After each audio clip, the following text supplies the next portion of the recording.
প্রিয় বন্ধু, এ মাটি যেমন গান্ধীজির সুভাষ চন্দ্র বসুর মাটি, ঠিক তেমনই মনে রাখা দরকার এ মাটি মাওলানা মোহাম্মদ আলী, শওকত আলী ও আশফাকুল্লাহর দেশের মাটি। কিন্তু বড় পরিতাপের বিষয়, বুলেটের আঘাতে যাদের পৃথিবী থেকে মুছে ফেলা হলো, কেন তাদের কথা মুছে ফেলা হলো আজ ইতিহাসের পাতা থেকে? প্রিয় বন্ধু, এদেশ স্বাধীনের পিছনে যদি গান্ধীজির রক্তের অবদান থাকে, মনে রাখতে হবে দিল্লির রাজপথে গাছগুলিতে অসংখ্য মুসলিম বুদ্ধিজীবী আলেম ওলামার ফাঁসিতে প্রাণ দেওয়াটাও কম অবদানের নয়। সর্বোপরি আমরা কৃতজ্ঞতা স্বীকার করি সেই মহান সত্তা আল্লাহ রাব্বুল ইজ্জাতের দরবারে, যিনি আমাদের মাতৃভূমি ভারতবর্ষকে বেঈমান কুচিত্রী ব্রিটিশদের হাত থেকে মুক্তি করে স্বাধীন ভারতে বসবাসের সুযোগ দিয়েছেন। তারই বাদ লক্ষ কোটি দরুদ ও সালাম বর্ষিত হোক বিশ্বনবী হযরত মুহাম্মদ মুস্তাফা সাল্লাল্লাহু আলাইহি সাল্লামের প্রতি। উপস্থিত দেশপ্রেমী শ্রোতাবৃন্দু, শ্রেণী বিশেষ সকলকে জানাই আন্তরিক সালাম ও শুভেচ্ছা। প্রিয় বন্ধু, নিশ্চয় আমরা সকলেই জানি আজ 15ই আগস্ট স্বাধীনতা দিবস। আজ ভারতবর্ষের 78তম স্বাধীনতা দিবস।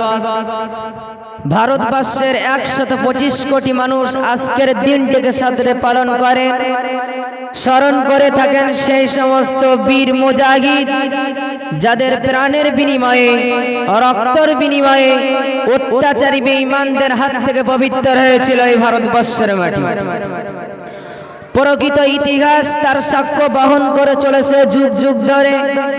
এদেশের মাটিকে স্বাধীন করতে রক্ত দিতে হয়েছিল গান্ধীজির, প্রাণ দিতে হয়েছিল ভগৎ সিংয়ের।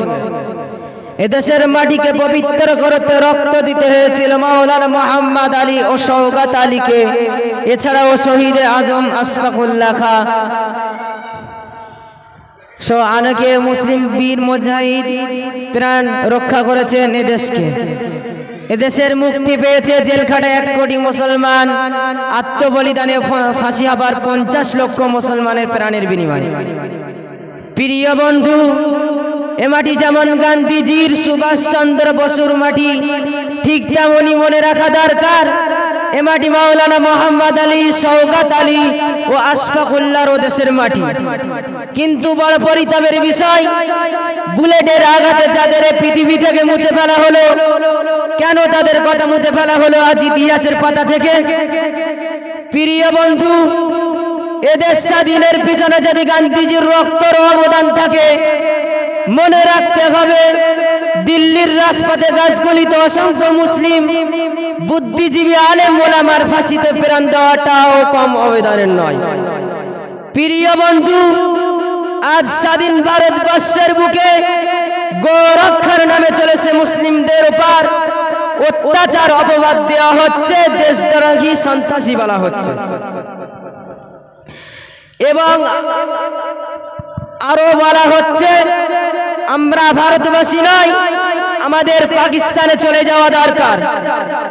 আমি দিল্লির রাজপথে দাঁড়িয়ে দীপ্ত কণ্ঠে বলতে পারি, এ ভারতের লাল কেল্লা আমার, এ কুতুব মিনার আমার, এ শহীদ মিনার, তাজমহল আমার।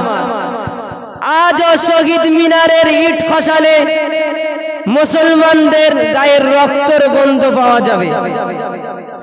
মনে রাখবেন, এই ভারতবর্ষের 30 কোটি মুসলমান যারা পয়গম্বর ইসলাম হযরত মুহাম্মদ সাল্লাল্লাহু আলাইহি সাল্লামের শিক্ষা দীক্ষা নিয়ে চলে, তারা বাই চান্স ইন্ডিয়ার নয়, বরং তারা বাই চয়েস ইন্ডিয়ান। আমরাই প্রকৃত ভারতবাসী, দেশকে ভালোবাসি। আমরা শপথ নিয়ে বলতে পারি, 78 বছর আগে যেমন পরাধীন ভারতকে স্বাধীন করার জন্য বুলেটের সামনে বুক চিতিয়ে দিয়েছিলাম, আজও প্রয়োজনে ভারতবর্ষের বুক নীতি দুর্নীতি মুক্তি করার জন্য বুকের তাজা রক্ত ঢেলে দিতে তৈরি থাকবো ইনশাআল্লাহ। তাই কবির ভাষা বলি, মোরা ছাড়বো না কোরআন, না ছাড়বো হিন্দুস্তান, জন্মভূমির ভালোবাসা আমাদের ঈমান। এই বলে এখানেই ইতি করছি।